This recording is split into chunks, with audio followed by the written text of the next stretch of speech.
잠언 27장 11절 19절입니다.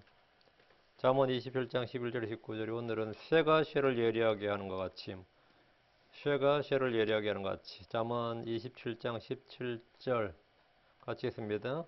쇠가 쇠를 예리하게 하는 것 같이 사람이 자기 친구 얼굴을 예리하게 하느니라. 쇠가 개역성경 철을 예리하게 하는 것 같이 이래 되어 있고요. 같은 말입니다. 쇠나 철이나 쇠가 쇠를 예리하게 하는 것 같이 사람이 자기 친구의 얼굴을 예리하게 하느니라. 기도합니다. 위대하게 거룩한 주 안에 감사합니다. 주의 첫날 함께 모였습니다. 하나님의 말씀을 듣기 위해 이 자리에 앉아 있사오니 주 하나님께서 은혜를 베풀어 주시고 주의 지식과 지혜와 명철을 내게 쏟아부어 주시고 주의 권능을 주시길 원하오며 또 위로부터 나는 지혜, 하나님의 지혜가 저희 마음속에 풍성히 거하기를 간구합니다. 주의 신선한 기름으로 기름 부어주시고 저희가 주를 더 잘 알고 주의 말씀을 더 잘 받게 하시고 그것이 믿음과 잘 결합하게 하시고 저희 속에서 이 말씀의 효력이, 말씀의 권능이 차고 넘치게 해 주시옵소서. 아버지 하나님, 여러모로 참 힘든 가운데 있는 혼들을 기억하여 주시고 그들이 어디에 서 있든지 하나님의 말씀으로들 충만할수록 복을 허락해 주시옵소서. 전능하신 주님께서 은혜 베풀어 주시길 원합니다. 감사드리며 주의 성기도 합니다. 아멘. 아멘. 오늘 잠언은 쇠가 쇠를 예리하게 하는 것 같이 이 본문 말씀을 중심으로 잠언을 공부하겠습니다. 철이 철을 날카롭게 한다는 말은 사람의 관계에서도 마찬가지란 겁니다. 나무를 자른 것은 칼이나 톱이나 도끼입니다. 그럼 쇠를 자른 거냐? 쇠를 자른 것은 뭐냐? 쇠를 자른 것은 쇠입니다. 철공소를 가보면 쇠를 다루는 것은 불과 쇠입니다. 불로 쇠물을 녹여서 형태를 만들고 그 다음에는 쇠망치로 그 쇠를 내려집니다. 더 단단한 쇠로 다른 쇠를 깎아내고 구멍을 내고 각양다양한 기구들을 만듭니다. 이는 인간관계도 마찬가지입니다. 더 장수한 사람이 더 성숙한 사람이 더 연약한 사람들을 감당하는 겁니다. 쇠도 마찬가지고요. 그래서 더 단단한 쇠로 다른 쇠를 무른 쇠나 약한 쇠를 깎아내고 구멍을 내고 각양다양한 기구들을 만듭니다. 쇠를 예리하게 하는 것들은 금속 공구들입니다. 나무나 흙으로는 쇠를 날카롭게 할 수 없습니다.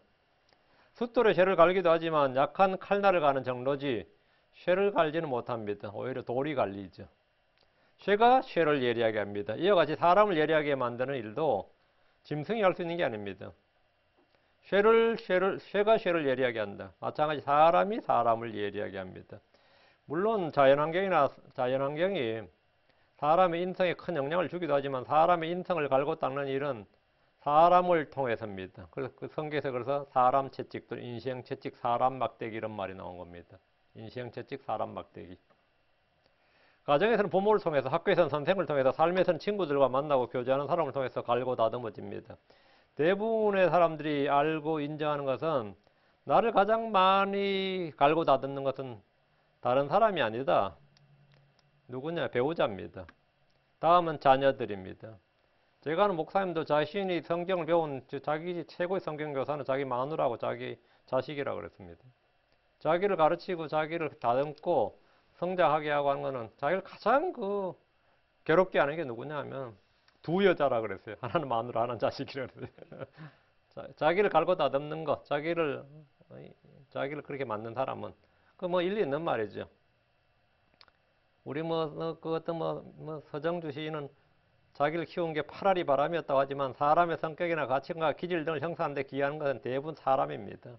솔로몬은 친구가 그 역할을 가장 많이 한다고 말합니다. 사도 바울은 말하기를 고린도전서 15장 10절에 하나님 은혜로 내가 지금의 내가 되었으니 내게 베푸신 그분의 은혜가 헛되지 아니하여 내가 그들 모두보다 더 많이 수고하였으나 내가 아니요 오직 나와 함께 하신 하나님의 은혜로다 했는데 나를 변화시키는 것, 나를 새 사람, 다른 사람으로 만드는 것은 하나님의 은혜라는 겁니다. 주께서 나의 친구시기 때문입니다. 친구가 나를 변화시킨다 할 때 친구, 나의 친구가 누구냐 이거 주께서 나의 친구시다. 그분은 세리와 죄인들의 친구셨습니다. 그분은 나를 친구로 삼으셨습니다.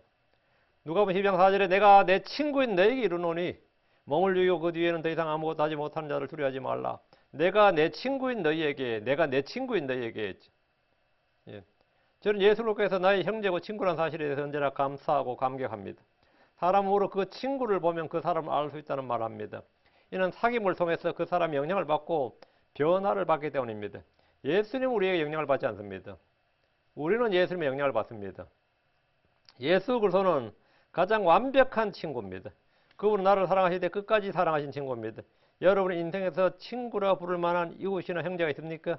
요한복음 15장 13절 15절 아무에게도 자기 친구들을 위해 자기 생명을 내놓는 것 이것보다 더 큰 사랑 없나니 무엇이든 내가 너에게 명령하는 것을 너희가 행하면 너희가 나의 친구니라. 너희가 나의 친구니라. 내가 내 친구인 너에게 말하는 때 내 친구 이건 뭐냐? 나의 명령들 내가 너에게 명령을 행하면 나의 친구니라. 예수님이 나를 위해 자신을 주심으로 친구임을 입증하셨습니다. 그럼 내가 그분의 친구가 되는 방법이 뭡니까? 내가 그분의 친구가 되는 방법 무엇이든지 주께서 명령하신 것들을 행하는 겁니다. 주께서 제자들을 이렇게 말씀하셨습니다. 요한복음 15장 15절 이제부터는 내가 너희를 종이라 하지 아니하느니 종은 자기 주인이 하는 것을 알지 못하느니라. 오히려 내가 너희를 친구라 하였나니 이는 내가 내 아버지께 들은 모든 것을 너희에게 알려주었기 때문이라. 내가 너희를 친구라 하였다. 사람이 아버지의 뜻을 행하면 주님의 형제요 자매가 됩니다. 마태복음 12장 50절에 누구든지 하늘에 계신 내 아버지의 뜻을 행하는 자 곧 그가 내 형제요 자매요 어머니니라 하시니라. 주의 뜻을 행하는 자가 주님의 형제고 자매고 주의 명령을 행하는 자가 뭐냐? 친구다. 사람이 주의 명령을 행하면 그분의 친구가 됩니다. 하나님의 뜻을 행하십시오. 그런 사람들이 그러 주님께서 말씀하셨습니다. 마가복음 3장 35절 누구든지 하나님의 뜻을 행하는 자고 그가 내 형제요 내 자매요 어머니니라. 주님은 우리의 얼굴을 빛나게 하시는 분입니다. 우리의 속사람을 강건하게 하십니다. 쇠가 쇠를 날카롭게 하듯이 나의 친구인 주님은 나를 자라나게 하고 승리하게 하시고 지혜롭게 하시고 강건하게 하시고 주의 형상과 같은 형상으로 변화받게 하십니다. 주께서 우리의 생각을 변화시키시고 우리의 몸을 변화시키시는 분입니다. 자, 본문을 보겠습니다. 11절입니다. 내 아들아 지혜로운 자가 되어 내 마음을 즐겁게 하라. 그리하면 나를 모욕하는 자에게 내가 대답하리라. 아버지의 가장 큰 기쁨, 즐거움은 아들이 지혜로운 자가 되는 겁니다. 지혜로운 아들은 아버지를 즐겁게 하나 어리석은 아들은 어머니의 근심거리입니다. 요즘 부모들은 돈 잘 버는 아들을 원할지 몰라도 솔로몬이 원하는 아들, 하나님께서 원하시는 아들은 뭐냐? 지혜로운 아들, 신실한 아들입니다. 지혜로운 아들. 잠언 15장 20절 지혜로운 아들은 아버지를 즐겁게 하나 어리석은 자는 자기 어머니를 멸시하느니라. 지혜로운 아들은 아버지를 즐겁게 하나 어리석은 자는 자기 어머니를 멸시하느니라. 아버지를 기쁘게 하고 즐겁게 하는 것. 내 마음을 즐겁게 하라. 지혜로운 자가 되라. 지혜로운 아들은 아버지의 기쁨이요 즐거움입니다. 하나님은 주 예수를 기뻐하셨습니다. 어리석은 아들은 근심거리고 쓰라림이 됩니다. 잠언 17장 25절에 어리석은 아들은 그의 아버지에게 근심이 되며 그를 낳은 여인에게 쓰라림이 되느니라. 어리석은 아들은 그의 아버지의 재앙입니다. 잠언 19장 13절에 어리석은 아들은 그의 아버지의 재앙이요 아내의 말다툼은 계속해서 떨어지는 물방울이니라. 어리석은 아들은 그의 아버지의 뭐다? 재앙이다. 어리석은 아들은 그의 아버지의 근심이 되며 그래서 지혜로운 자가 되라는 겁니다. 지혜로운 자가 되라. 지혜로운 자가 되라는 것은 뭐 엄청나게 똑똑하고 공부 많이 하고 돈 잘 벌고 인기 있고 명망 있고 학자가 되고 뭐 이런 게 아닙니다. 아니면 권력과 권위를 가진 정치인이 되라 이런 게 아니고 지혜로운 자가 되라. 지혜로운 아들이 되라. 이 말은 주를 두려워하고 주의 명령을 행하는 자가 되라 이 말입니다. 주를 두려워하고 주의 명령을 행하는 자가 되라. 뭐 이거 되면 뭐 다 되는 거죠. 주를 두려워하고 주의 명령을 행하는 자.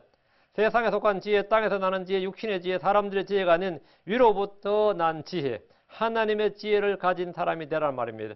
내 아들이 그런 사람이 되면 아버지의 마음이 즐겁게 됩니다. 마음이 지혜로운 자가 되라는 것은 주의 명령을 받아들인 자가 되라는 겁니다. 잠언 10장 8절에 마음이 지혜로운 자는 명령들을 받아들이되 수다를 떠는 어리석은 자는 넘어지로다. 그러니까 마음이 지혜로운 자는 명령들을 받아들이지 주의 명령들을 받아들이는 자들. 그게 지혜로운 자입니다. 다음 그리하면 나를 모욕하는 자에게 내가 대답하리라. 그 아들이 지혜롭게 되고 그래서 내 마음이 즐겁게 되면 나를 모욕하는 자에게 내가 대답하리라. 이게 뭐냐? 나를 모욕하는 자에게. 그러니까 아들이 지혜롭게 되면 아버지가 무슨 답을 한다는 거죠? 아들이 지혜롭게 되면 아버지의 마음이 즐거울 뿐 아니라 자기를 모욕하는 자에게 할 말이 있다. 한국말로 하면 할 말이 있다 이거예요. 대답이 있다 이 말은 뭐냐면 대답한다 이 말은 나에게도 언제든지 나는 상당히 할 말이 있다 이거예요. 지혜로운 아들이 되면 아버지는 아이를 너무 정교적으로 키웠다, 혹독하게 키웠다, 세상이나 친구들과 어울리지 못하도록 했다 등등의 모든 비난을 잠재울 수 있습니다. 너무 어릴 때부터 교회만 다니고 세상 물정 모르겠다. 그런 욕 먹을지 몰라도 그 아들이 지혜로울 때는 뭐 지혜로운 아들이 되면 어릴 때부터 교회 다니는 게 참 잘하는 일이네. 어릴 때부터 성경 공부 시킨 게 잘하는 일이네. 나이 들어보면 누가 옳은지 무엇이 바른 것인지 다 알 수 있습니다. 자녀들은 자기가 어릴 때 배운 교리와 훈육을 잊지 않으므로 아버지를 영예롭게 했습니다. 물은 아이들은 어릴 때 착하고 귀여웠다가 커서 논팽이가 되는 것보다는 어릴 때는 그저 그랬는데 클수록 점점 더 훌륭해져야 됩니다. 클수록 점점 더 훌륭해져야 됩니다. 많은 부모들이, 특히 한국의 모든 부모들이 하나같이 하는 말이 뭐죠? 우리 애는 어려선 순했다, 착했다, 말 잘 들었다, 똑똑했다, 귀여웠다. 안 그런 사람 누가 있어요? 100명의 부모를 만나보세요. 우리 애는 어려서는 뭐라고? 어릴 때는 참 공부 잘했는데, 어릴 때는 참 말 잘 들었는데, 그 말은 다 뭐예요? 지금은 아니다 이 말이죠. 어려서는 그랬는데, 그 말은 다 쓸데없는 소리예요. 어려서는 그랬는데, 우리 동료도 어렸어요. 너무 귀여워가지고. 10달 안 부럽다 그러니까 문제 지금 있지. 어려서 그런 건 의미가 없어요. 지금 있지. 많은 부모들이 자기 아들 어렸어, 자기 딸내미 어렸어, 어린 때 이야기 잘한. 근데 그때 선한 감정, 좋은 굿 레포트가 없는 사람 거의 없습니다. 그 말은 지금은 그렇지 않다 이 말입니다. 어릴 땐 천사였다가 커서는 악마가 되었다는 거지. 커서는 논팽이가 됐다 이거예요. 그 성도들의 가정에서는 이와 반대로 어려서는 그저 그랬는데, 어려서도 뭐 괜찮긴 했는데 나이가 들어서 성자가 되었다. 늙어서는 천사가 되었다. 뭐 이렇게 돼야 됩니다. 이렇게 돼야 돼. 12절입니다. 분별 있는 자는 재앙을 미리 보고 숨거니와 단순한 자는 나아가다가 벌을 받느니라. 이 구절은 이미 22장 3절에서 한번 나온 말씀입니다. 분별 있는 자는 재앙을 미리 본다는 것은 예견, 예측, 예언의 은사를 받아서 미리 본다 그 말이 아닙니다. 우리가 다 예언의 은사가 있어서 미리 재앙을 내다보지 그런 게 아니다. 재앙을 미리 본다는 것은 주의 말씀과 어긋나는 장소, 불법의 일, 죄악에 관한 일에 재앙이 있다는 것을 내가 미리 본다는 겁니다. 내가 이 일을 하면 재앙이 있다. 그걸 내가 예측의 능력이 있거나 예언의 능력이 있어서 아는 게 아닙니다. 주께서 뭐라고요? 불법을 행하는 자에게 뭐가 있다? 육신을 따르고 육신의 일을 행하면, 또 세상과 친구가 되면, 세상과 사귐을 가지면 주님과 원수가 되고 주님이 대적하고 주님께서 징계가 오고 뭐 이런 것을 성경 믿는 사람 다 아는 거죠. 분별 있는 자는 재앙을 미리 보고 딱 여기 내가 갈 장소가 아니네. 직장 동료들이 가자 그래도 여기 내가 갈 장소가 아니네. 여기 가면 안 된다 이거. 여기 내가 갈 장소가 아니다. 여기 내가 있을 장소가 아니다. 이 시간에 내가 여기 있을 장소가 아니다. 그런데 그러면 거기 있으면 안 된다고요. 분별 있는 자는 재앙을 미리 보고 숨거니와. 예전에 한국에서 어떤 지하 나이트클럽에서 불이 나가지고 엄청 죽었는데 문제는 죽은 애들이 대부분 다 중고등학생이었다는 거예요. 나이트클럽이면 어른이 죽어야 될 거 아니에요. 최소한 20대는. 근데 중고등학생이 엄청 죽어가지고 그때 난리가 난 적이 있어요. 그러니까 이 신문이나 방송에 여론이 다 덜해졌죠. 처음에는 막 난리 쳤다가 왜 그 시간에 그 애들이 왜 거기 있었냐 이래 된 거예요. 그 시간에 그 애들이 왜 그런 가지 못할 곳에, 가지 않아야 할 곳에 왜 그 애들이 있어서 사고가 나느냐 이래 된 거예요. 그럼 그 시간에 크리스천이 이번에 한국에도 이태원에서 뭐 코로나 바이러스 번졌다 난리 났는데 문제는 대부분 사람들이 자기 직업을 못 밝혔어요. 직업을. 나 학교 교사인데요. 군대 장교인데요. 뭐 아는 내 목사인데요. 직업을 밝힐 수가 없는 거야. 그래 어떤 이 교사가 자기 계에서 무직이라고 우긴 거예요. 직업 없다고. 왜? 그러니까 나 알고 보니까 게이바였어. 응? 그냥 단순한 이 바가 아니었다. 그러니까 막 질병본부에서 뭐 난리 났죠. 이 사람이 학원 강사였다. 이 사람 학교 교사였다. 이 사람은 뭐 군대 장교였다. 뭐 이거 전부 다 사람 많이 만나는 직업들이야, 다들. 응? 난리가 났어요. 참 웃기죠. 그 사람이 거기 가면 안 되는 곳에 있는 거지. 성경이 지금 분별 있는 자는 재앙을 미리 보고 숨거니와 우리는 그런 것을 피한다 이거예요. 재앙을 미리 본다는 것은 주의 말씀과 어긋나는 장소, 주의 말씀과 어긋나는 일, 주의 말씀과 정반대되는 그 불법의 일이나 죄악에 관한 일에 대해서는 이건 반드시 지금은 아니더라도 사람들이 그건 숨길 수 있을지라도 언젠간 심판이 있고 재앙이 있고 징계가 있다. 이걸 당연히 미리 보는 거지. 크리스천은 다 미리 보는 겁니다. 하나님의 심판은 더딜지라도 반드시 있습니다. 그러니까 피하는 거죠. 주의 징계는 없는 것 같아도 때가 되면 그대로 임합니다. 우리가 미리 본다는 것은 주의 말씀대로 이루어진다는 것을 확고히 믿는 겁니다. 확고히 믿는 거예요. 분별 있는 자가 재앙을 미리 본다는 것은 술을 마시면 취한다는 것을 아는 만큼이나 쉬운 일입니다. 그게 뭐 예언의 능력이 있어야 알아요? 술 마시면 취하지. 술 마시고 운전하면 음주운전이지. 그건 뭐 바람이 불면 그 나뭇잎이 흔들리는 거 보면 바람이 부는 걸 아는 거지. 응? 그 술 취한 사람들 보면 술 먹었구나 아는 게 어려운 게 아니라고요. 그 우리가 어떤 사람들이 당하는 일을 보면서 죄지었구나 아는 게 그렇게 어려운 일은 아니에요.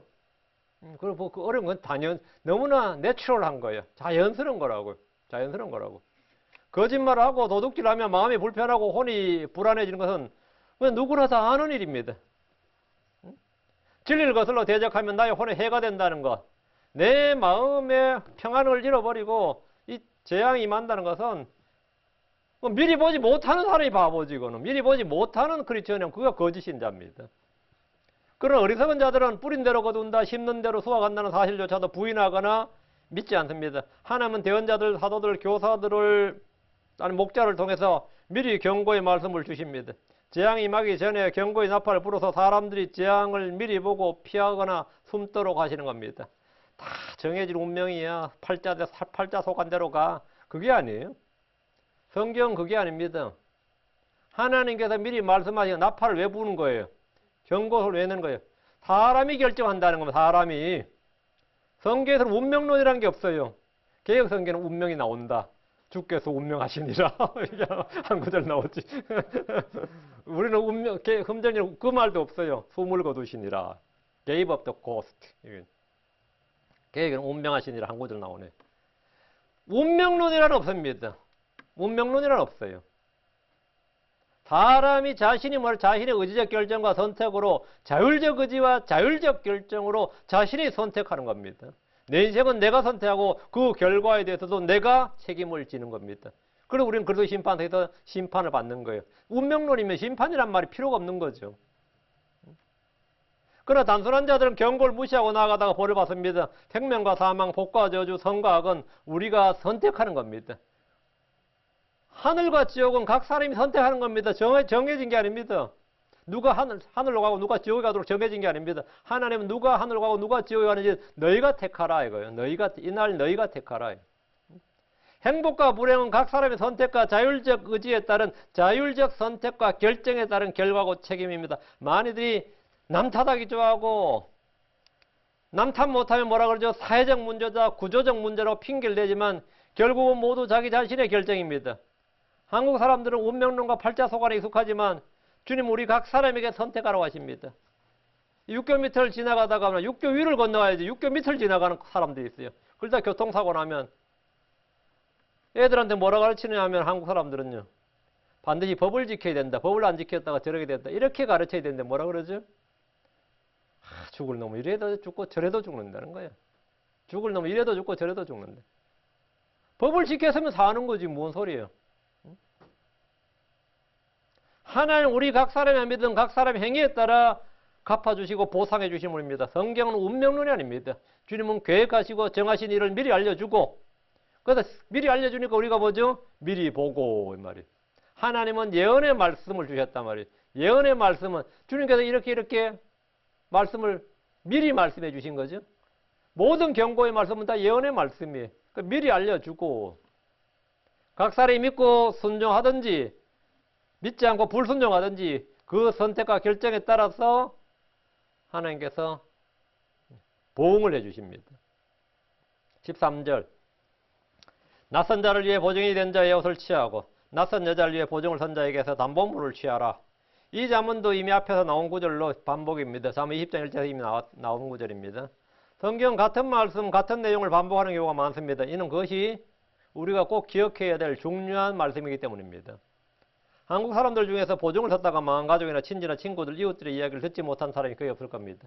하도 이게 혈연과 인척, 이게 한국이 연줄로 묶어진 사회가 돼가지고, 한국은 사실은 공동체, 이 개인주의보단 집단주의예요. 어때 그것만 보면 한국은 좀 사회주의가 맞는 것 같아. 한국 문화 자체, 문화나 정서 자체가 이 개인주의, 각 개인의 개성과 인격과 권리를 존중하는 게 아니라 개인이 좀 피해를 보더라도 공동체 이익을 우선하는 그런 사고가 있어요. 개인주의로 우리는 아주 이기주의로 아주 악처럼 그 사람 당연 그 사람 개인의 권리를 법이 보증해줘야 됩니다. 개인의 재산과 개인의 권리는 법이 보증해줘야 되고 모든 사람들이 보증을 해줘야 되는데 한국 뭐라 하죠? 야, 돈 또 골랐네 이래요. 그 사람 자신의 퍼스널 라이트인데 한국 사람들은 그걸 가지고 뭐라 그러냐면 돈 또 골랐다고 욕합니다. 돈 또 골랐다고 욕해. 참 희한한 사고 방식이죠. 근데 그게 통용이 있대. 여기서 지금은 이건 내 시간이고 내가 알고 이건 내 권리라 그러면 야, 사람 진짜 못됐네 막 이러면서 그럼 남들이 어떻게 반응을 해야 되냐면 그건 지금 그 사람의 시간이고 그 사람의 권리다고 이렇게 인정을 해주고 그걸 방해하는 것들은 법적으로 차단해 줘야 되는 게 그게 이 사회의 구성원들의 역할인데 그게 민주주의예요. 근데 한국은 민주주의지만 민주주의가 아니에요. 민주주의가 아니라고. 그러니까 보증서 달라 그러면 난감한 거죠. 형님하고 찾아오고 아우하고 찾아오면 이 안 서줄 수가 없는 거예요. 안 서주면 욕바가지로 먹는 거 맞아. 왕따 되고 이래. 내가 안 서준다고 하면 안 서주는 건데 그럼 내가 왜 부탁은 내가 미안하다 그래야 되는데 그 증서가 그게 아니에요. 야, 그 내가 어려워서 보증 좀 서달라 했더니만 그거 안 서주더라고 하면서 뭐 몇십 년 욕해 먹어요. 그러니까 보증을 서달라는 거 아는 사람의 부탁이 어쩔 수 없이 서줬다가 망한 사람들의 이야기가 뭐 우리 주변에 뭐 한 집 건너 한 집에 있어요. 법적으로 개인 간의 사적 보증을 금지해버리면 가장 좋습니다. 국회에서 하는 입법을 해줘야죠. 이거는 그런 게 국회에서 해야 될 일입니다. 입법을 해줘야 돼요. 입법을 안 해주는 거예요. 개인의 보증을 금지하면 보증을 부탁할 수도 없거니와 요구할 수도 없게 됩니다. 보증을 해달라 그러면 그 법이 금하는 일일세 하면 얼마나 합당하게 거절할 수 있어요. 그건 불법일세. 그건 하면 안 되는 것일세. 또 보증을 법으로 금지해버리면 보증을 해달라고 할 수 없지만 보증을 또 은행에서 요구할 수도 없죠. 불법이니까. 그러니까 입법을 해줘야 되는 거예요. 이거는. 입법을. 하도 한국의 공무원들이 말이죠. 공무원 하면 이 금액이도 퇴직금도 있고 하니까 하도 이게 보증을 해가지고 월급 차압이 많이 들어오니까 도저히 안 되겠는 거예요. 월급 차압이 하도 들어오니까. 은행에서 공무원들한테 월급 차압이 하도 들어오니까. 그래서 서울시청에서 서울시 모든 공무원은 보증을 서주는 걸 금지한다 규례를 만들었어요. 그러니까 서울시청 공무원들이 그렇게 좋아했어요. 왜 좋아하는지 아시겠죠?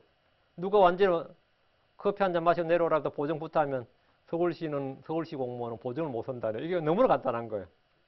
서울시의 공무원은 보증을 설 수 없다네. 그러니까 이게 완전히 자유가 된 거죠. 성경은 낯선 자를 위해 보증이 되었다면 그 사람의 담보물을 취해서 만약의 경우를 대비해야 됩니다. 대부분 은행에서는 신용도를 조사하고 담보물을 취하거나 보증인을 요구한 후에 돈을 빌려줍니다. 이웃이나 형제의 보증을 선다면 능력의 한도 내에서 감당할 수 있는 정도에서 하고 그 외에는 하지 말아야 됩니다. 14절 아침에 일찍 일어나 큰 소리로 자기 친구를 축복하면 그가 그것을 저주로 여기리라. 이 말이 딱 와닿습니까? 아침에 일어나서 큰 소리로 자기 친구를 축복하면 그가 그것을 저주로 여기리라. 지금 저 사람 장난치나 욕먹이나 이거 말이죠. 아침에 일어나가지고 큰 소리로 말이죠. 막 누구를 막 칭찬하고 막 그러면 어떻게 돼요? 듣는 사람이 어떨 것 같아요? 그 때와 장소를 구분하지 않고 그러면 그 사람 완전 욕먹이는 거죠. 그 이른 아침에 친구를 축복하는 일은 시도 때도 없이 친구를 칭찬하고 잔하고 높여주는 등의 일을 하는 것을 말합니다. 누군가를 축복한다는 것은 욕을 하거나 저주를 하는 것과는 비교할 수 없이 선한 일입니다. 그러나 칭찬과 복을 빌어주는 일에도 때가 있습니다. 아무 때나 큰 소리로 칭찬하고 축복하면 듣는 사람 입장에는 욕을 하는 것 같고 저주로 여길 겁니다. 아침에 일어나 큰 소리로 자기 친구를 축복하는 일은 아첨한 소리로 들릴 수도 있고 뭔가 내게 바라는 것이 있는 것처럼 여겨질 수 있습니다. 남들이 들을 때도 정도가 심하다. 그 사람 이상하다고 판단할 수 있습니다. 우리가 이른 아침에 할 일은 주께 기도하고 감사하고 찬양할 일입니다. 이른 아침부터 사람을 찬양하고 축복하는 일은 자신에게나 듣는 사람에게 둘 다 좋지 못합니다. 사람을 칭찬할 때, 축복할 때는 신중해야 됩니다. 여러분이 누군가를 높여주고 칭찬해주면 그 사람 얼마 지나지 않아서 실망스러운 모습을 보여줍니다. 하나님은 우리가 사람을 신뢰하거나 허상을 보지 않도록 그 사람의 본질과 본래의 모습을 적나라하게 보여주십니다. 저도 누굴 거기에 좀 약간 플래터링이지. 약간 누구를 어떤 사람을 칭찬해 줬을 때 꼭 보면 한 주, 두 주 이내로 사고 터져요. 제가 그런 경험 많이 했어요. 꼭 이거 골머리 앓는 일을 만들더라고. 참 그 사람 신실해 그랬는데 한 주나 두 주 이내에 보면 이 완전 밑바닥을 보여주는 거예요. 밑바닥을 보여주는 거. 그 하나님께서 그 사람의 본질을 딱 보여주는 겁니다. 사람은 칭찬을 통해서 시험을 받습니다. 잠언 27장 21절에 도가니로 은을 용광로로 금을 시험하듯 칭찬으로 사람을 시험하느니라 했습니다. 내가 누군가로부터 칭찬이나 축복이나 자랑하는 걸 듣는다면 우리는 각별히 주의해야 됩니다. 우리는 사람들로부터 과도한 칭찬이나 무리한 축복을 받을 때 우리 자신이 너무 높게 평가받거나 생각하는 것 이상으로 정도 이상으로 높여진 것이 아닌지 주의해야 됩니다. 고린도서 12장 6절에 내가 만일 자랑하려 해도 어리석은 자가 되지 아니하리니 나는 진실을 말하리라. 그러나 내가 진실을 말한다 할지라도 그러나 어떤 사람이 직접 나를 보는 것이나 혹은 나에 관하여 듣는 것 이상으로 나에 대해 생각할까 염려하여 이제 그만두노라. 나를 직접 보거나 혹은 듣는 것 이상으로 나에 대해 생각할까 봐. 아, 대단해. 그 사람 대단해. 실제 그런 사람들 많이 보죠. 제 앞에서 어떤 사람 굉장히 칭찬하는 거 많이 듣고 저도 듣거든요. 엄청 대단하대. 그 사람 엄청 똑똑하고 대단하고 어쩌. 그 쓸데없는 소리입니다. 대단하다. 대단하게 뭐 대단해. 다 nothing이지. 다 nothing이지. 근데 이제 열등감에 찌든 사람들이 보통 그런 거 많아요. 이게 지금 주님 앞에서 해결이 안 되다 보니까 하여튼 누구 대단하대. 누구 대단하다. 뭐 구약이고 대단하긴 주님이 대단하지. 뭐 그 사람 대단해. 그 사람 그냥 숨 못 쉬면 죽는 사람인데, 그죠? 숨 못 쉬면 죽는 사람인데, 그 아무것도 아닌 사람인데 말이에요. 15절입니다. 너무 이제 또 이러면 또 예의 없다 그래요. 아, 예의 없다 그래요. 제가 너무 이런 관점을 유지하니까 마땅히 대접받을 줄 알았던 사람들이, 마땅히 자기를 존중하고 대접을 받을 줄 알았던 사람들이 엄청 욕을 하더라고요. 존중할 줄 모른다고. 그 윤영재는 사람을 존중하는 법을 모른다고. 그 말은 나한테 존경을 받고 싶다 이 말인 것 같아요. 칭찬을 받고 싶다, 인정받고 싶다 이 말인데 내가 너무 인정 안 한다는 그런 뜻 같아요. 그래서 아직도 자신을 한참 모르는 거죠. 자신이 얼마나 더럽고 사악하고 쓰레기 같은 인간인지를 목사 타이틀 달았다고 거룩한 거 아닙니다. 그건 그냥 외적 직무고 사람 본질은 다 똑같은 겁니다. 다 더럽고 사악한 죄인입니다. 아무리 뭐 하이 디그리를 가져서 그건 nothing입니다. 자, 15절입니다. 비가 몹시 오는 날에 계속해서 떨어지는 물방울과 다투기를 좋아하는 여자는 같으니. 이미 다투는 여인에 관한 잠언 앞에서 몇 차례 다루었습니다. 잠언 21장 9절에 다투는 여자와 함께 넓은 집에 사는 것보다 지붕 모퉁이에서 사는 것이 나으니라. 이런 잠언은 너무나 익숙할 뿐 아니라 누구나 공감하는 이야기고 주변에서도 자주 듣는 이야기입니다. 지혜로운 아내나 덕 있는 아내, 주를 두려워하고 남편에게 순종하는 아내를 얻는 이런 남자에게 가장 큰 복 중에 하나입니다. 다투기를 좋아하는 여자와 함께 넓은 집에서 사는 것보다 지붕 모퉁이에서 혼자 사는 것이 더 낫다는 말과 더불어 다투는 여자를 표현한 잠언이 지금 떨어지는 물방울, 이 말은 떨어지는 빗방울이란 말입니다. 이제 집에 물 새는 집에 살아본 사람들은 알겠죠. 그것이 얼마나 귀찮고 짜증나고 사람을 불편하게 하는지. 이것은 이스라엘의 우기가 있죠. 늦은 비, 이른 비. 이스라엘의 우기에 지붕에서 물이 새어서 방에 떨어지는 걸 말합니다. 그 이스라엘은 지붕이 우리처럼 이게 각이 진 게 아니라 평면이었어요. 그 지붕 위에서 활동을 할 수 있었죠. 지붕이 옛날 한국식으로 하면 양옥이고 고딕체였다고 지붕이. 그 지붕 위에서 뭐 음식도 먹고 산책도 지붕 위에서 놀 수도 있고. 이렇다 보니까 이제 비가 많이 내리면 그 지붕 공사를 잘못하면 빗물이 많이 샜어요. 실제로. 근데 만약에 우기는 비가 계속 오는 날이죠. 그 우기에 비가 새가지고 하면 비가 올 때는 고치지도 못한다고. 대충 막긴 하겠지만 집을 고치지도 못한단 말이죠. 그러니까 비가 오는 날에 물이 새는 방에서는 앉을 수도 없고 누울 수도 없습니다. 저희 집도 뭐 지진 때문인지 한번 비가 오니까 저 창가에서 새더라고요. 근데 그것도 엄청 짜증나요. 그 조금 새는데도 그 수건 밑에 날고 뭐 밑에 놓고 하는데도 엄청 짜증나죠. 다투기를 좋아하는 여자는 이와 같다. 그러니까 비가 오는 날에 물이 새는 방에는 앉을 수도 없고 누울 수도 없고, 그렇다고 비가 밖에 주적주적 내리니까 나갈 수도 없고, 에이 하고 나가버리면 좋은데 나갈 수도 없고. 그럼 어떻게 되죠? 비가 그칠 때까지 견뎌야 돼. 응? 견뎌야 돼. 그나마 지붕이야 다시 고쳐서 물이 새는 걸 막을 수라도 있지만, 다투기를 좋아하는 여자는 막을 수도 없습니다. 고칠 수가 없다고요. 뭐 늘 하는 말 있죠. 사람 안 고쳐진다고. 그 평생 그냥 그래 사는 거예요. 평생. 지혜로운 남자라면 이런 여자와 산다는 것을 감추려 하겠지만, 이것은 주머니 속의 송곳처럼 저절로 튀어나옵니다. 16절.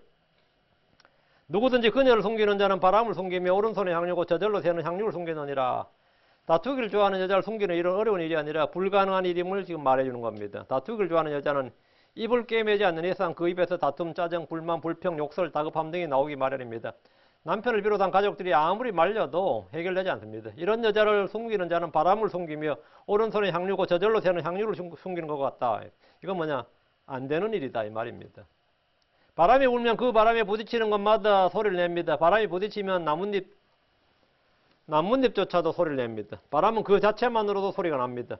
오른손의 향유는 내가 아무리 흘리지 않으려고 꽉 잡아도, 움켜잡아도 저절로 새어나갑니다.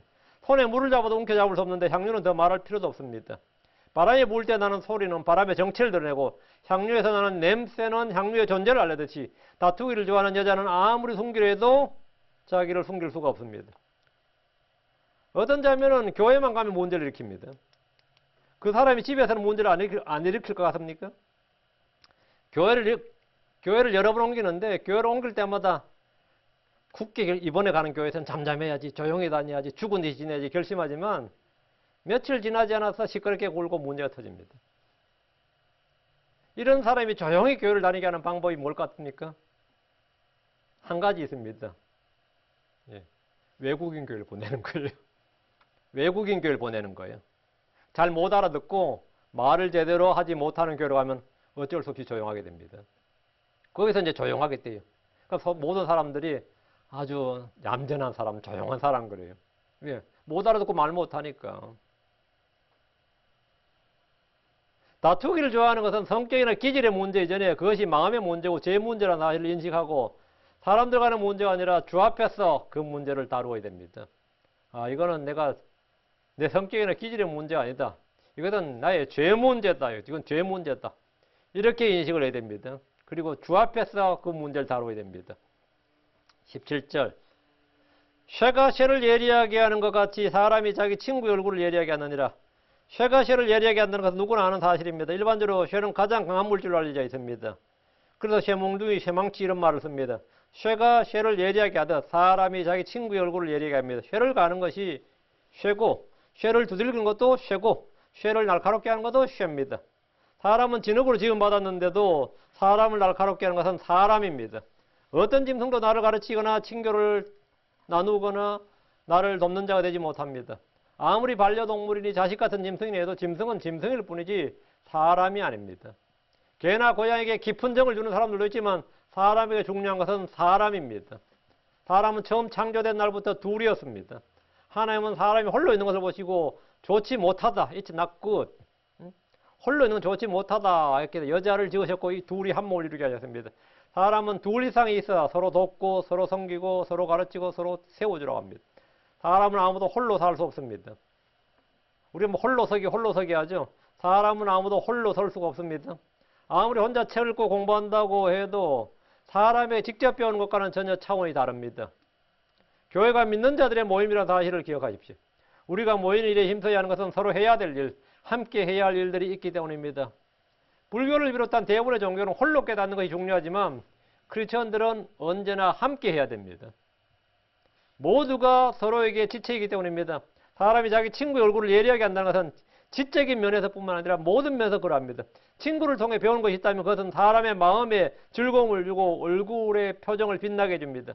사람들이 대화를 나누고 사귐을 갖는 것은 마음에서 흘러나오는 영적인 선물들을 주고받는 일입니다. 나에게 성령이 있고 열매가 있고 은혜의 선물이 있다면 함께 교제하는 사람은 자연스럽게 그것들을 받게 됩니다. 내 안에 기쁨이 있고 평강이 있고 즐거움이 있고 각양 좋은 것들이 있다면 그것은 함께 있는 사람들에게도 전달되고 넘치게 됩니다. 내 안에 기쁨이 있으면 같이 나가 교제하는 사람도 마음에 기쁨이 생겨요. 내 안에 안식이 있고 평안이 있고 자유가 있으면 나가 교제하는 사람은 일단 내가 그 교제하는 시간만이라도 같이 평안해진다고. 우리는 각자 자신의 일이나 사정만 돌아보지 말고 다른 사람도 돌아봐야 됩니다. 빌립보 2장 4절에 각 사람이 자기 일들만 돌아보지 말고 각 사람이 남의 일들도 돌아보라. 방법은 간단합니다. 믿음의 선한 교제를 하면 됩니다. 은혜를 함께 나누면 됩니다. 교회 가는 일이 바로 그것입니다. 믿음의 사람들은 몇 마디 대화만으로도 속에 있는 영이 새롭게 되고 회복되고 힘을 얻습니다. 악한 자들로 쇠가 쇠를 날카롭게 하듯 자기들끼리 교제함으로 점점 더 악해집니다.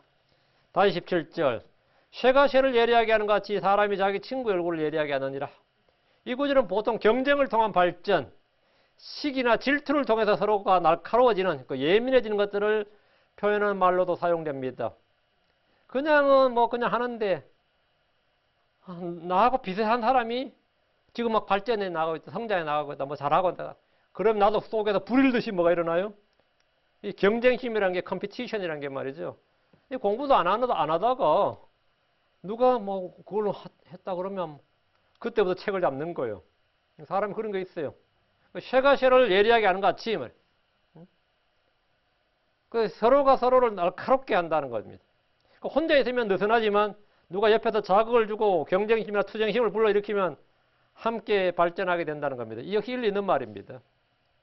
시기심은 육신의 본성이지만 질투를 불러일으키고 경쟁을 부르는 열심은 좋은 것입니다. 쇠가 쇠를 예리하게 하듯이 사람이 자기 친구의 얼굴을 예리하게 하는 것은 좋은 면에서나 악한 면에서나 분명합니다. 우리는 크리스천으로서 누군가를 세워주는 일에 힘쓰고 열매를 맺게 하고 쉐임을 얻게 하는 일에서 예리하게 해야 됩니다. 악한 사귐은 선한 행실을 부패시킵니다. 사귐을 통해서 서로에게 유익이 되어야 되는데 욕설이나 쓴뿌리나 불평이나 농담이나 하면서 시간을 빼앗고 힘을 빼앗지 않도록 해야 됩니다. 우리는 히브리서 10장 24절에 있는 대로 서로를 살펴보아 사랑과 선한 행위에 이르도록 격려하며 믿음의 수고를 우리가 감당해야 됩니다. 18절. 누구든지 무화과 나무를 지키는 자가 그것의 열매를 먹는 것 같이 자기 주인을 모시는 자는 존귀하게 되리라. 성경에서 양떼를 지키는 목동들의 이야기가 나오고 포도원을 지키는 포도원지기가 나오는데 본문에서는 무화과 나무를 지키는 자라고 합니다. 무화과 나무를 지킨다는 것은 가난한 품꾼을 보여주는 말입니다. 양떼는 목자가 반드시 필요합니다. 포도원 역시 작은 여우가 온 포도를 망치지 못하도록 지키는 일꾼이 필요합니다. 그럼 무화과 나무는 지켜야 하는 그런 나무가 아닙니다. 그냥 놔두면 돼요. 이 나무를 심어두면 그냥 자란 나무고 작은 여우가 망치는 그런 나무도 아닙니다. 여우가 무화과 나무를 망치는 그런 건 아니에요. 본문에서 무화과 나무를 지킨다. 이 말은 무화과 나무를 지킨다. 이 말은 뭐냐면 농부가 수확할 때까지 그것을 키운다는 말입니다. 농작물을 키운다 이 말입니다. 가수원을 하는 사람들은 나무가 저절로 열매를 맺을 때까지 놀고 있는 것이 아닙니다. 나무만 심어 놓으면 가을에 따기만 하면 되지. 얼마나 편해. 가수원 하기가. 근데 가수원 일꾼들한테 물어보세요. 논농사나 밭농사 못지않게 가수원도 힘듭니다. 그게 보통 일이 아니에요. 그 나무를 계속해서 보살피고 지켜야 됩니다. 땅에 거름을 주고 벌레들이 끼지 못하도록 잡아주고 가지치기를 해주고는 등의 일을 하고 또 솎아주기를 하죠. 너무 많이 열리면 솎아주기를 해야 됩니다. 다 따서 솎아주기를 잘 해야 돼요. 이런 일을 무화과 나무를 지킨다 그러면 무화과 나무를 지킨다. 그렇게 한 사람은 그것의 열매를 먹습니다. 이 구절은 근면함, 성실함, 신실함 등에 대한 보상을 말합니다. 일한 자는 자기가 하는 일에 대해서 열매를 얻고 삭슬 받고 보상을 얻는다는 말입니다. 이 자문은 신약에서도 그대로 적용됩니다. 우리는 우리가 일한 대로 행한 대로 삭슬 받습니다. 우리는 주 안에서 행한 일들에 대해서 헛수고 헛됨이 없습니다. 헛수고라든지 헛됨이 없다 이거. 모든 일 다 그 열매 보상이 있습니다. 주님은 모두 계산해서 그에 합당한 삭슬을 주십니다. 마태복음 10장 40절에 그들에게 이르되 너희도 포도원에 들어가라. 내가 너에게 무엇이든 정당한 것을 주리라. 주님께서 주겠다잖아요. 이것이 우리 주님의 약속의 말씀입니다. 고린도전서 15장 58절 그러므로 내 사랑하는 형제들아 너희는 굳게 서서 흔들리지 말고 항상 주의 일을 넘치게 하라. 너희 수고가 주 안에서 헛되지 않는 줄을 너희가 아느니라. 너희가 안다. 너희가 한 일에 대해서는 헛된 것이 없다. nothing이 없다 이거예요. 하나님 우리에게 은혜의 선물을 주시고 값없이 모든 걸 주시지만 우리가 한 일에 대해서는 철저히 보상을 주시고 삭슬을 지급하십니다. 크리스천이 이 땅에서 하는 모든 일은 회계장부에 기록되며 그리스도의 심판석에서 결산됩니다. 히브리서 6장 10절에 하나님 불의하지 아니하사 자신의 이름을 위해 너희가 보여준 너희 행위와 사랑의 수고 곧 너희가 성도를 섬겨온 것과 또 섬기고 있는 것을 잊지 아니하시느니라.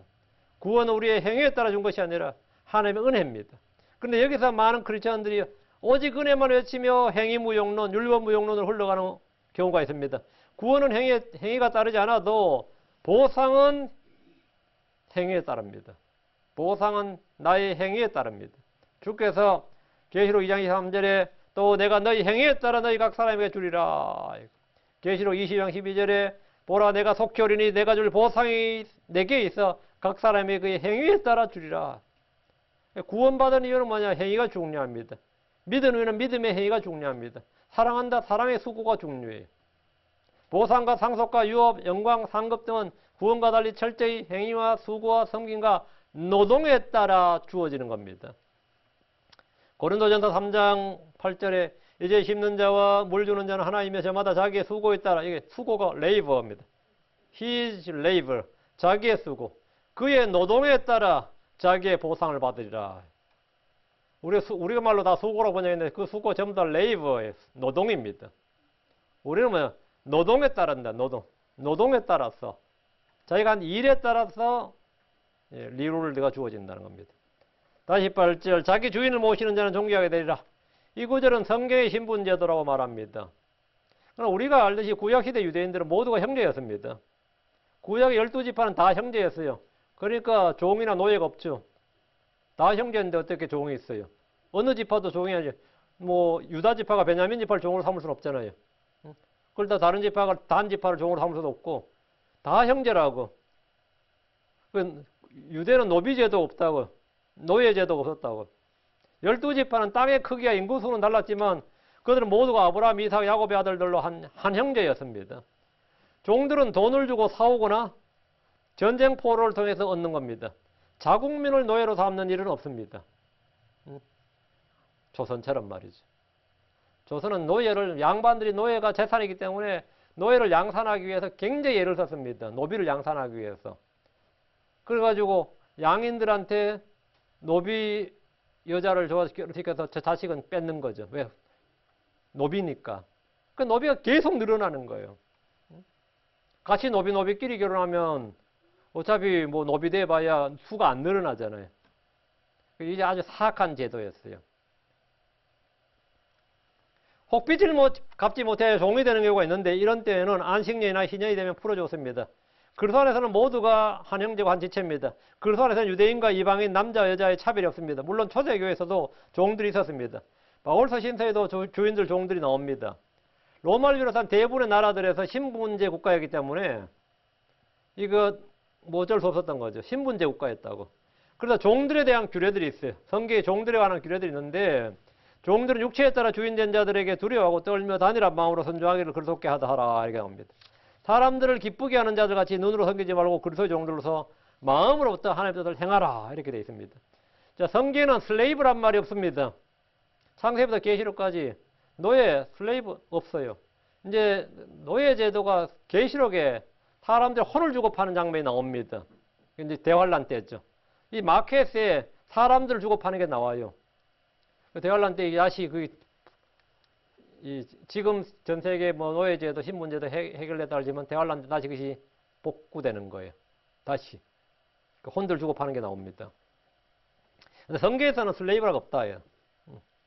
성경에서 말한 종들이라는 개념은 뭐냐면 공무원의 개념이에요. 공무원의 개념. 공무원들 전부 다 서번트라죠. 우리는 하나님의 종, 그리스도의 종이란 말이죠. 주인, 종들의 주어진 명령이 뭐냐면 골로새 3장 22절에 종들아 육체에 따라 너희 주인된 자들에게 모든 일에서 순종하되 사람들을 기쁘게 하는 자들 같이 눈으로 섬기지 말고 오직 하나를 두려워하여 단일한 마음으로 하라. 이게 종들이죠. 서번트라고요. 이것이 주인을 모시는 종들의 자세입니다. 요셉은 파라오의 종이었습니다. 요셉은 총리였든 어쨌든 간에 파라오의 종이었어요. 다니엘은 총리였죠. 느부갓네살의 종이었습니다. 성경에서 종의 개념은 노예나 노비가 아니라 공무원입니다. 청직의 개념이에요. 크리스천들로서 우리는 하나님의 종, 그리스도의 종입니다. 성경은 종들에게 신분 해방 운동이나 자유를 위한 투쟁이나 혁명을 가르치는 것이 아니라 순종을 가르치고 있습니다. 디모데전서 6장 1절에 몸에 아래 있는 종들은 다 자기 주인들을 모든 존경을 받게 합당한 자로 여길지니 이것은 하나님의 이름과 그분의 교리가 모독을 받지 않게 하려 함이니라. 디도서 2장 9절에 종들에게 권면하여 자기 주인들에게 순종하게 하며 모든 일에서 그들을 매우 기쁘게 하고 말대꾸하지 말게 하며. 이것이 종에 대한 성경의 명령입니다. 자기 주인을 섬기는 자, 모시는 자는 망한 인생이 아니라 존귀하게 됩니다. 주께서 그를 높이시기 때문입니다. 19절 물에서 얼굴이 얼굴과 일치하는 것 같이 사람의 마음도 사람과 일치하느니라. 물에서 얼굴이 얼굴과 일치한다는 것은 물을 거울로 삼아서 거기에 비친 얼굴을 보는 겁니다. 물속에 비친 얼굴은 그것을 들여다보는 사람의 얼굴과 일치합니다. 같습니다. 거울은 자신의 모습을 비추어 줍니다. 마찬가지로 사람의 마음을 사람에 비추는 것도 사람이란 겁니다. 이는 타인을 통해서 자신을 볼 때입니다. 이걸 이제 한국말로는 반면교사라 그럽니다. 반면교사. 비춘다 말이에요. 그게 나를 가르친 그 사람이 나의 교사가 되는 거예요. 이거는 이제 가장 이제 우리 한국 사람들은 똑같은 머리 모양에 똑같은 옷과 똑같은 신발을 신을 한국 남자들은 그런 시간이 한번 옵니다. 자신의 모든 게 다 필요 없는 그게 군대예요. 그때는 서울대 다니다 오는 군인이나 고졸 군인이나 군대 생활하는 거 보면 차이가 안 나요. 이놈 더 똑똑하구나 이게 안 해요. 군 생활 이놈 더 잘한 게 많아요. 그래서 저희도 군대 생활해 보면 이 고등학교만 졸업하고 대학 못 간 애들이 군대 제대하면서 재수한 애들이 굉장히 많아요. 왜 그런지 아세요? 같이 2년, 3년 생활해 보니까 그놈 나보다 하나도 더 똑똑하지 않는데 대학 다니더라 이거야. 그래서 자신감을 얻어가지고 학원 끊어서 또 등록합니다. 그때 내 고참 내가 쫄다고 서울대 좋은 대학 나왔는데 진짜 무식하더라. 이런 증언들이 수두룩해요. 진짜 무식하더라. 복무 수칙도 제대로 못 외우더라. 나보다 더 못 외우더라. 뭐 이러면서는 실제로 군대 생활해보면 그런데 이 사람이 3명만 만나도요.